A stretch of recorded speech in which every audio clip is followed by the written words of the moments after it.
Welcome back to Silk Warrant. Today in this story is about the day my father chose money over me and finally paid the price. The gavel came down and my father looked at me like I was already gone. His name is Richard Calloway, my father, the man who taught me how to ride a bike and how to lie. The courtroom smelled like old wood and burnt coffee, and my hands were completely still in my lap. I already knew how this was going to end. He didn't. There was one thing Richard never counted on. A blue accordion folder, rubber banded shut, sitting in a briefcase by my attorney's feet. Let me take you back 18 months, because none of this makes sense without the foundation. My name is Claire Calloway-Reid, and until I was 31 years old, I believed my father was a man of principle. He wore that identity like a tailored suit, measured, pressed, never a wrinkle. Richard Calloway was a commercial property developer in Phoenix, Arizona. The kind of man who knew every city council member by their first name and their wife's birthday. He gave speeches at Rotary Club lunches about legacy and integrity. He had a firm handshake and a firm opinion about everything. My mother, Sandra, died when I was 9. After that, it was just the two of us, and then eventually a business. My father pulled me into Calloway Properties when I graduated college, said it was what Sandra would have wanted. Said family businesses were built on trust. I believed him. For 9 years, I believed him. I kept the books. That was my job officially. Chief Financial Officer. A title that sounds more impressive than it felt when you're also the person who orders office supplies and covers the front desk when the receptionist calls in sick. But I was good at it. Meticulous, actually. Every receipt, every invoice, every wire transfer logged and reconciled. Here's the thing about being meticulous that no one tells you. Sometimes you find things you weren't supposed to find. The first one was in March, 2 years ago. A vendor invoice from a company called Meridian Site Solutions. $38,000 for site preparation work on a project in Scottsdale. Routine on its face. But the invoice number was out of sequence. I almost let it go.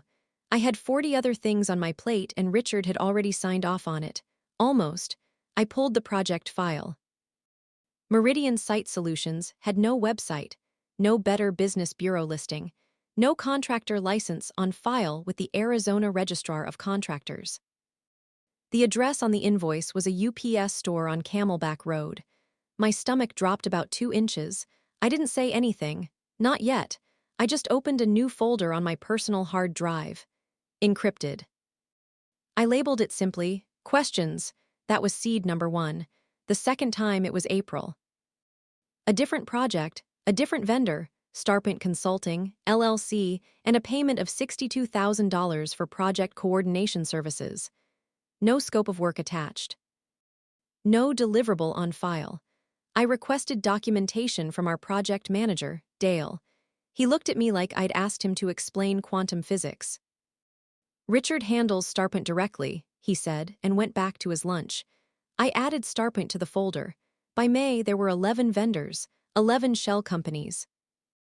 A total of $412,000 in payments, going back almost 4 years. I was logging it all, quietly, meticulously, and I made a decision I still stand behind. I said nothing. Not to Richard, not to anyone. I kept coming in at 8, leaving at 6. I smiled at the Monday morning meetings. I initialed the documents he put in front of me, everything except those payments, which had always gone through a separate approval chain that conveniently looped back to him. I was building a case, without knowing I was building a case. Then in June, Richard sat me down in his office with the big windows that looked out over Camelback Mountain, and he told me the company needed to restructure, that my role was evolving, that he'd brought in a new financial consultant, a man named Gary Torres, who would be taking point on the books going forward. He gave me a new title, Director of Operations, same salary. Fewer keys. He was removing me from the finances. I nodded, smiled, said it sounded like an exciting transition. I went home that night and sat at my kitchen table for a long time, very still, listening to the refrigerator hum. He knew I'd found something. He didn't know what I had. 7 months passed. I played my new role perfectly. I managed vendors, oversaw project timelines, attended every meeting, copied every email. Richard relaxed. I watched him relax. It was almost imperceptible, the way a man's shoulders drop when he thinks a threat has passed. He started including me in dinners with investors again. He told one of them in front of me, "Claire is the glue that holds this operation together." I smiled. The folder on my hard drive had grown. I had added something new to it, not just the vendor irregularities, but also a separate set of documents. Ownership records. Because while I'd been quietly digging into the shell companies, I'd found something that shifted everything from suspicious to criminal. Meridian Site Solutions, Starpent Consulting, and 9 of the other vendors were all connected to one LLC registered in Nevada, Bridgepoint Holdings. Bridgepoint Holdings had one member of record, Richard Allen Calloway. My father had been invoicing his own company through shell entities and approving his own fraudulent payments for 4 years, to the tune of what I now estimated, conservatively, was $900,000. And here was the part that kept me up at night, the part that made the whole thing so precise and so ugly. Some of that money had moved through accounts that bore my signature, my initials.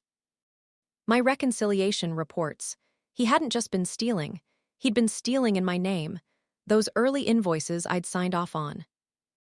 He'd carefully kept me adjacent to the money without ever giving me enough information to understand what I was touching. If this ever surfaced, my fingerprints were the ones on the glass. I called a lawyer named Patricia Ackerfer, a friend of a friend, a woman who specialized in financial fraud and corporate litigation. I sent her the folder, all of it. And I asked her one question: how do I protect myself? She called me back in 2 hours. Her voice was calm but clipped. "Claire, you need to come in tomorrow morning. Bring everything. And don't sign anything else for that company." I drove to her office with a printed copy of every document, organized by date and category in a blue accordion folder, rubber banded shut. We spent 4 hours going through it. Patricia asked me at one point if I'd confronted my father. I told her no. She nodded slowly. "Good," she said. "Keep it that way." What Patricia and I had not fully prepared for was that Richard moved first. On a Tuesday morning in October, I arrived at the office to find my access badge deactivated. Gary Torres met me in the lobby with a cardboard box containing my personal items, my framed photo of my mother, my desk plant, a coffee mug that said CFO on it, which felt like a particularly deliberate choice on someone's part. Richard had filed a civil lawsuit against me. The claim: misappropriation of company funds, breach of fiduciary duty, and fraudulent misrepresentation. He was suing me for the money he had stolen. I stood in the lobby of the building I had worked in for 9 years, holding that cardboard box. And I looked at Gary Torres's face, trying to look sympathetic while also keeping a careful professional distance, and I thought, he has no idea what's in that folder. The hearing was set for December, 2 months away. Here's what Richard counted on: that I would be afraid. That the sheer audacity of a father accusing his own daughter, publicly, legally, on the record, would destabilize me. That I would scramble, maybe settle, maybe cry in the wrong room. He had watched me be a loyal, quiet, careful daughter for 31 years. He believed that loyalty was a limitation. He was right about one thing: I was loyal. He was wrong about everything else. Patricia and I spent those 2 months building the counterfiling. We engaged a forensic accountant, a quiet, surgical woman named Dr. Ellen Marsh, who went through 9 years of Calloway Properties financials with the kind of focus that I recognized as kinship. She confirmed the $900,000. Then she raised it to $1.2 million, over 9 years. She found accounts I hadn't discovered yet. We subpoenaed the Nevada LLC records. We filed a counterclaim, and then we waited. The hearing was a Thursday in December. Phoenix in December has this quality of light I've always found strange, too bright for how cold it is. I drove myself, parked 3 blocks away. Walked in through the same door I'd always used entering any building I needed to be in. Calm, dressed in a navy blazer I'd bought specifically for that morning. Patricia was already at the table when I walked in. Richard was seated on the opposite side, his attorney beside him. When I came through the door, he looked up. His expression didn't change exactly, but his hand, the one resting on the table, the one that always tapped once when he was nervous, tapped. Once. That was his tell. One tap. I'd seen it at contract negotiations, at difficult dinners, at the one moment I could remember when a business deal went badly. His hand would find a flat surface and tap once. Controlled. Like a pressure valve, releasing the minimum necessary. He tapped when I walked into the room. The judge was the Honorable Margaret Dennings, a woman with a yellow legal pad and a pen she held like she meant it. She had the practiced stillness of someone who had heard every version of every story and was waiting for the one that was actually true. Richard's attorney presented his case. Confident, methodical. A slideshow highlighted my name on a series of financial reconciliation reports. He argued that I had been the one with access, the one with oversight, the one whose signature appeared on documents tied to suspect payments. He was using my paper trail. He was using my diligence as the weapon. I sat very still. My hands rested quietly in my lap. Patricia let him finish. She waited for the exact moment when his attorney's voice settled into the comfortable register of a man who believed he'd already won. Then she stood up. Your Honor, we'd like to submit Respondent's Exhibit A. Her assistant walked the blue accordion folder to the clerk. Patricia had organized it in a very specific way. She didn't start with the shell companies. She didn't start with the Nevada LLC. She started with the pattern, the invoice sequence irregularities, the missing contractor licenses. The payments deliberately routed to require Richard's personal approval while keeping my name on the surrounding paperwork. Methodically, piece by piece, she showed that I had not been a participant. I had been a frame. Richard's attorney objected 3 times in the first 5 minutes. Judge Dennings overruled all 3. Then Patricia submitted the Bridgepoint Holdings LLC registration. Richard's name, Richard's signature, Richard's email address in the formation documents. I watched my father's attorney straighten his tie, an involuntary gesture. He hadn't known. I could see it in the microsecond his face rearranged itself. Judge Dennings looked at the document, then at Richard, then back at the document again. Mr. Calloway, she said, is this your signature? Richard's voice, when it came, was still measured, still pressed, still trying to be the man in the tailored suit. Your Honor, I'd like to note that these documents were. Is that your signature, Mr. Calloway? Not a question anymore. A different kind of sentence entirely. His hand found the table. Tap. Yes, he said. Patricia then submitted Dr. Marsh's forensic accounting report. $1.2 million, over 9 years. 17 fraudulent vendor accounts, all tracing back to Bridgepoint. She closed by addressing the core of Richard's claim that I had misappropriated funds with something I'll never forget. Mr. Calloway placed my client's name on financial documents in order to create the appearance of her involvement in transactions she had no knowledge of and no access to. The misappropriation of funds in this matter was not my client's. The misappropriation of my client's identity, her signature, her reputation, her role belongs entirely to him. Richard looked at me across the room. I think he expected something from me. Anger. Grief, some evidence that I had been broken by this. I looked back at him quietly. Judge Dennings dismissed Richard's suit in its entirety. She referred the forensic accounting report to the Maricopa County Attorney's Office for further review. Then she looked at Richard Calloway over the rim of her reading glasses and said, You may want to consult your attorney about matters beyond the scope of today's hearing. I walked out through the same door I came in.